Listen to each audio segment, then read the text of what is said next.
అందరికీ నమస్కారం. Welcome to my channel ఏవా. భోళా శంకరుని ఆశీస్సులు మనందరికీ ఉండాలని కోరుకుంటూ ఈ వీడియోలో కార్తీక మాస విశిష్టతను, అలాగే నంది హిల్స్లోని యోగనందీశ్వర, భోగనందీశ్వర ఆలయ విశేషాలను తెలుసుకుందాం. ముందుగా కార్తీక మాస విశిష్టతను గురించి తెలుసుకుందాం. నా కార్తీక సమోమాసో నా కృతేన సమం యుగం, నా వేద సదృశం శాస్త్రం నా తీర్థం గంగయా సమం. అంటే యుగాలలో కృతయుగంతో సమానమైనటువంటి యుగము, వేదాలతో సమానమైనటువంటి శాస్త్రము, నదులలో గంగకు సమానమైనటువంటి నది లేనట్లే మాసాలలో కార్తీక మాసానికి సమానమైనటువంటి మాసం ఏదీ లేదు అనేది పెద్దల మాట.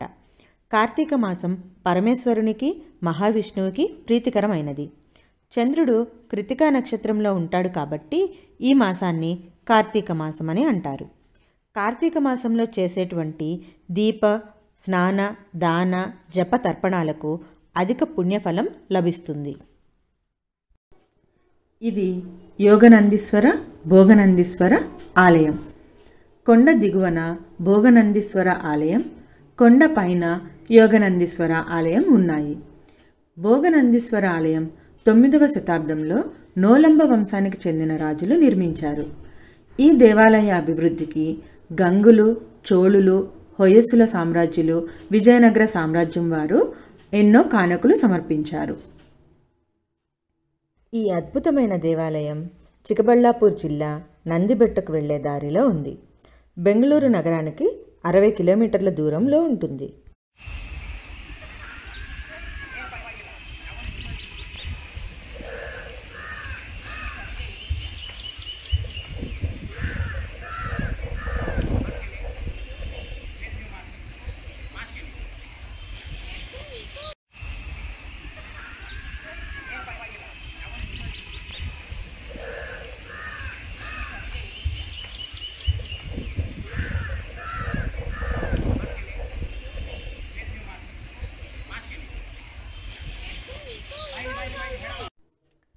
ఈ ఆలయం ద్రవిడ నిర్మాణ శైలిలో ఉంటుంది. ద్రవిడ నిర్మాణ శైలి అంటే ఇవి ప్రధానంగా రాతి శిలలను చెక్కి దేవతలు, యోధులు, రాజులు, నర్తకుల విగ్రహాలను పొందుపరిచి నిర్మించే కళ.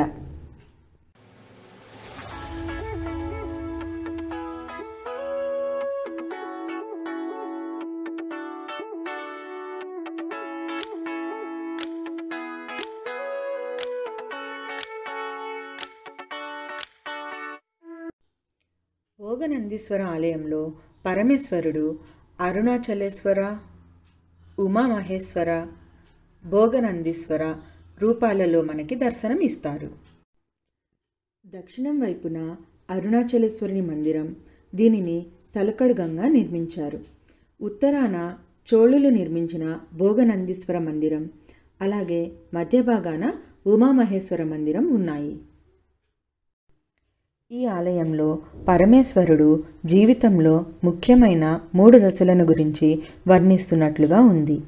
అరుణాచలేశ్వరునిగా, భోగనందీశ్వరునిగా బాల్యం మరియు యవ్వనం దశను సూచిస్తూ ఉంటే, ఉమామహేశ్వరునిగా పార్వతీదేవితో శివుని వివాహం 3వ దశను వర్ణిస్తుంది.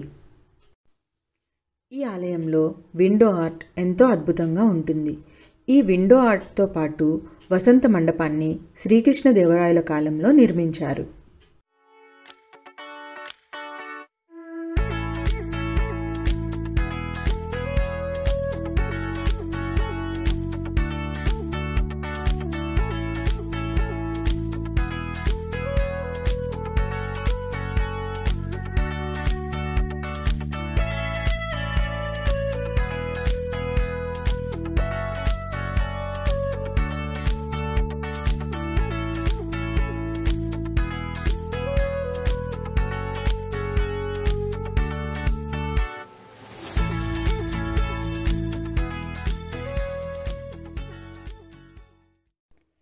ఈ ఆలయంలో పండుగలు, ఉత్సవాలు ఘనంగా జరుగుతాయి. ఇవే శ్రీ భోగనందీశ్వర దేవాలయం యొక్క విశేషాలు. తరువాత నంది హిల్స్ కొండపైన ఉన్న యోగనందీశ్వర ఆలయ విశేషాలు తెలుసుకుంటూ అసలు ఈ క్షేత్రానికి ఈ పేరు ఎలా వచ్చింది అని తెలుసుకుందాం. ఇప్పుడు మీరు చూస్తున్న ఈ నందీశ్వరుడు నంది హిల్స్కి వెళ్ళే మార్గంలో కణువే బసవేశ్వర దేవాలయంలో ఉంది.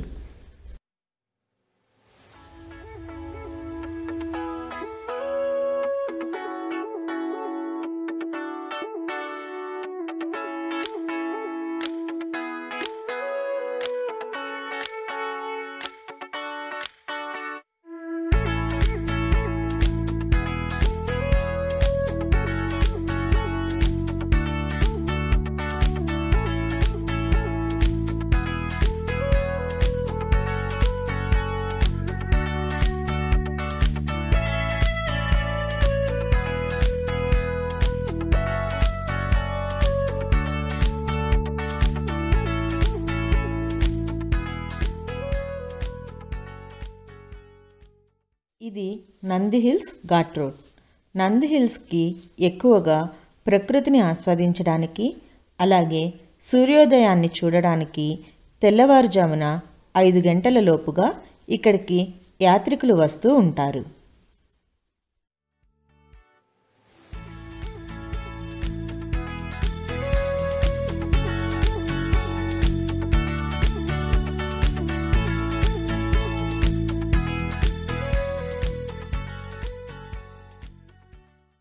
తెల్లవారుజామున కొండ మొత్తం ఇలా మంచుతో కప్పబడి ఉంటుంది.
ఈ యోగనందీశ్వర ఆలయం ద్రవిడ మరియు చోళ నిర్మాణ శైలిలో ఉంటుంది. ఈ ఆలయాన్ని 11వ శతాబ్దంలో చోళ రాజులు నిర్మించారు. ఆ తరువాత 14వ శతాబ్దంలో విజయనగర రాజులు అభివృద్ధిపరిచారు. శ్రీకృష్ణదేవరాయలు 2 అతిపెద్ద కాంస్య ద్వారపాలక విగ్రహాలను బహుకరించారు. ఇక్కడి పరమేశ్వరుడు ధ్యానముద్రలో మనకి దర్శనమిస్తారు.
శివాలయాలు అన్నింటిలోనూ గర్భాలయమూర్తి ఎదురుగా నందీశ్వరుడు కానవస్తాడు. భక్తులను శివదర్శనానికి పంపే కాపలాదారుగా నంది భాసిస్తూ ఉంటాడు. గర్భగుడిలో శివుని దగ్గర ఉండే నందిని ధర్మనంది అని, ధ్వజస్తంభం దగ్గర మూల విరాట్టును చూస్తున్నట్లుగా ఉండే నందిని ఆత్మనంది అని, ఇలా మహానంది, బ్రహ్మనంది, విష్ణునంది ఇలా అనేక పేర్లతో పిలుస్తారు. ఇక్కడ ఇంద్రుడు నంది రూపాన్ని ధరించి శివుని పూజించాడని, సమస్త భోగాలను త్యజించి శివపూజ చేయమని ప్రబోధించే ఈ నందిని భోగనంది, యోగనంది అని అంటారు.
ఈ యోగనందీశ్వర ఆలయంలో పరమేశ్వరుడు ధ్యానంలో ఉంటారు కాబట్టి ఈ ఆలయం ఎటువంటి ఉత్సవాలకు లోబడి ఉండదు. ఇవండి యోగనందీశ్వర భోగనందీశ్వర ఆలయ విశేషాలు. మరొక్కసారి ఆ పరమేశ్వరుని అనుగ్రహం మనందరిపై ఉండాలని కోరుకుంటూ థ్యాంక్ యూ ఫర్ వాచింగ్.